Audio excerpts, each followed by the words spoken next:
मी थेट जातोय, शरद पवार काय म्हणतायत ते बघूया. या 4 मतदारसंघामध्ये राष्ट्रवादी काँग्रेस पक्षाचे जे उमेदवार होते ते विजयी झालेले आहेत. त्याशिवाय माढा आणि अमरावती या दोन्ही ठिकाणी अजून जवळपास 2.5 ते 3 लाखाची मतमोजणी बाकी आहे. आणि आत्ता साधारणतः तिथली जी स्थिती आहे ते आमचे उमेदवार काही ठिकाणी 4,000 मतांनी मागे आहेत, काही ठिकाणी 6,000 मतांनी मागे आहेत. आणि त्यामुळे मला विश्वास आहे की या दोन्ही मतदारसंघातलं अंतिम चित्र ज्यावेळी स्पष्ट होईल त्यावेळेला ते वेगळं दिसेल आणि ते आम्हाला अनुकूल दिसेल. याशिवाय आणखीन 2 मतदारसंघामध्ये सुद्धा मोठ्या प्रमाणात मतमोजणी बाकी आहे आणि त्याच्यामध्ये काही बदल होण्याची शक्यता आहे असं मला स्वतःला माझं असेसमेंट आहे. आणि ते म्हणजे बुलढाणा आणि परभणी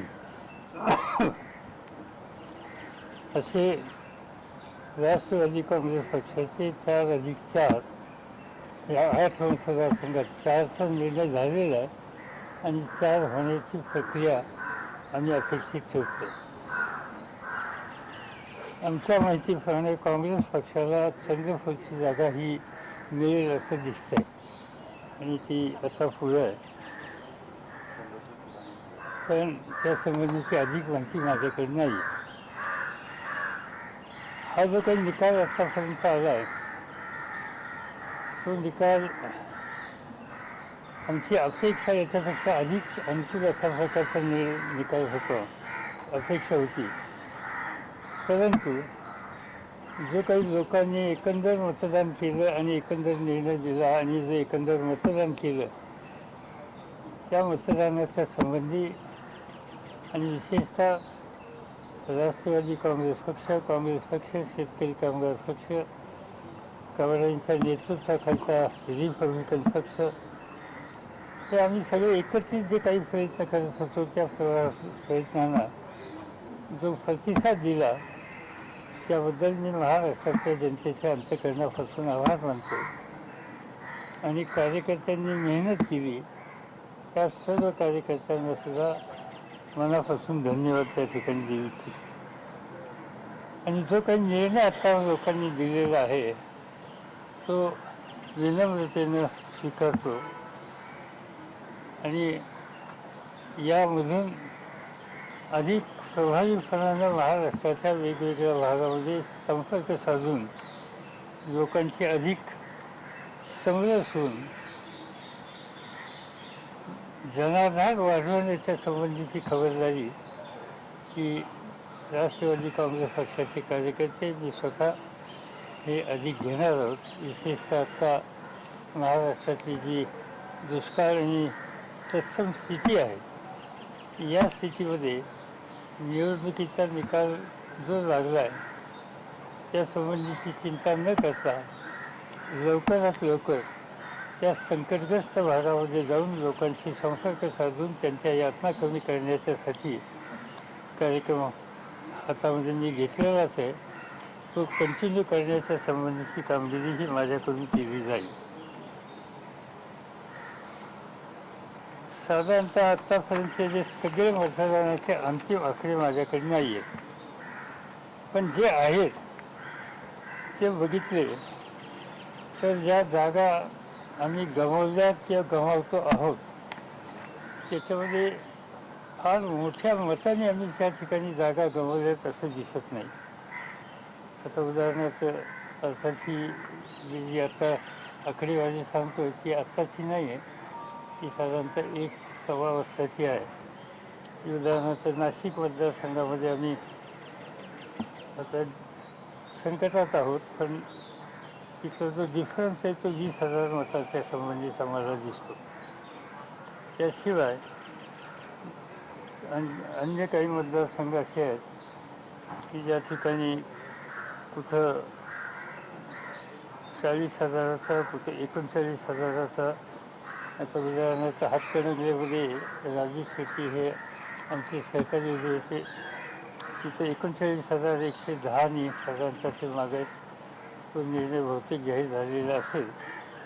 तर यापूर्वीची जी मागची निवडणूक झाली त्या निवडणुकीमध्ये जो यश मिळालेलं होतं भारतीय जनता पार्टी आणि त्यांच्या लोकांना सहकाऱ्यांना, त्या यशाचं मार्जिन हे फार मोठं होतं, काही लाखात होतं ठिकठिकाणी. यावेळी तसं चित्र दिसत नाही.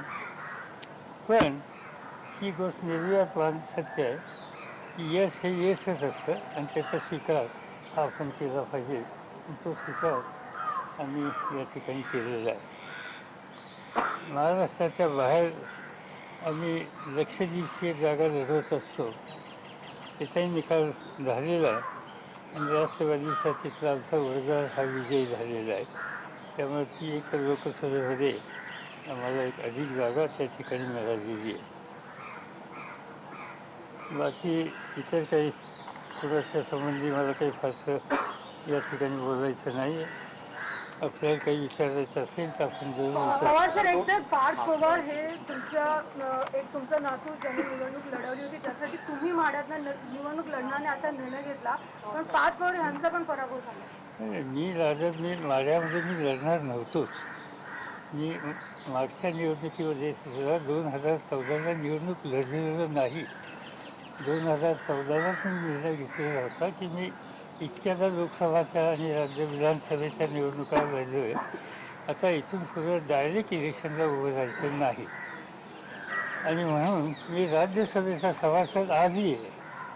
त्यामुळे माढ्याला मी उभं राहणार ही वस्तुस्थिती नव्हती.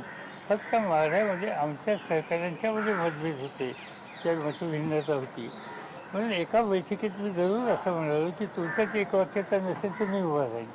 याचा अर्थ मी काही निवडणुकीला तिथं उभं राहणार नव्हतो आणि त्यामुळे पाचच्यासाठी मी ती निवडणूक सोडली त्या म्हणण्यात काही तथ्य नाही. पाचच्या संबंधीची जी निवडणूक आहे किंवा आहे ती जागा आम्हाला न येणारी होती आणि न येणाऱ्या जागेवर आपण एखादा नवीन उमेदवार देऊन प्रयत्न करून बघावा हा त्याच्या पाठीमागचा हेतू होता. यापूर्वीची जागा आम्ही जिंकलेली नव्हती, मागच्या निवडणुकीत जिंकलेली नव्हती, त्याच्या आधीच्या निवडणुकीमध्ये जिंकलेली नव्हती आणि त्यामुळं त्याचा आणि याचा काही संबंध लावण्याच्या संबंधीचं काही कारण नाही. पण आमच्या दृष्टीनं तिथं ज्या पद्धतीनं आमच्या उमेदवारांनी कार्यकर्त्यांनी प्रयत्न करायला पाहिजे तेवढे प्रयत्न निश्चित केलेले आहेत आणि तिथं आमचा बेस हा वाढवण्याच्या दृष्टीनं जी आम्हाला कामगिरी करायची होती ती आम्ही करू शकलो असं मला सांगायचं. ईव्हीएम बद्दल काही शंका आता उपस्थित केल्या जाऊ शकतात, कारण ज्या पद्धतीने निकाल लागले 2014 पेक्षा जास्त जागा आणि नाराजी असताना निवडून आल्याचं चित्र आहे. नाही, असं आहे की या संबंधीच्या शंका ह्या जरूर उपस्थित केल्या गेल्या. दिल्लीमध्ये विविध राजकीय पक्षाच्या नेत्यांच्या अनेक बैठका झाल्या. अगदी सुरुवातीच्या बैठकीला मी होतो, नंतर अलीकडच्या बैठका झाल्या त्याला मी नव्हतो, पण माझ्या पक्षाचे प्रतिनिधी त्या बैठकीत हजर होतो. त्या आम्ही सगळे त्याच्यातले हिस्सेदार आहोत. ही गोष्ट मी अमान्य करत नाही.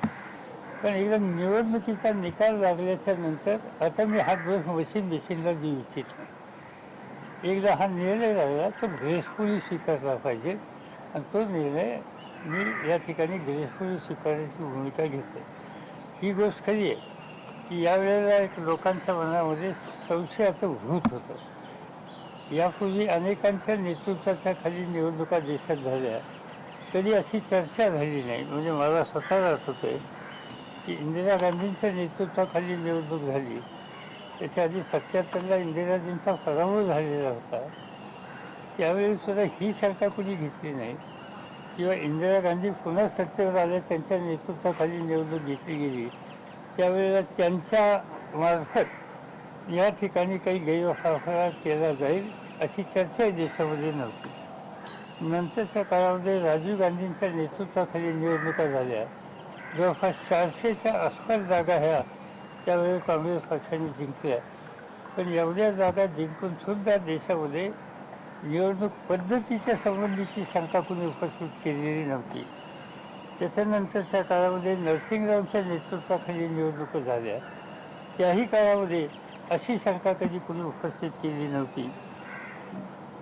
2004ला वाजपेयींच्या नेतृत्वाखाली जी निवडणुका झाल्या त्याही वेळेला निवडणूक पद्धती यंत्रणा या संबंधीच्या शंका कुणी घेतलेल्या नव्हत्या आणि डॉक्टर मनमोहन सिंगांच्या नेतृत्वाखाली ज्यावेळी निवडणुका झाल्या 2009 आणि 14 साली त्यावेळेला अशा प्रकारची शंका त्याही वेळेला कोणी घेतलेली नव्हती, कुठल्या विरोधी पक्षांसुद्धा घेतली नव्हती. या वेळेला मात्र अशा प्रकारच्या शंका देशामध्ये घेतल्या गेल्या, त्याच्यावर चर्चा झाली.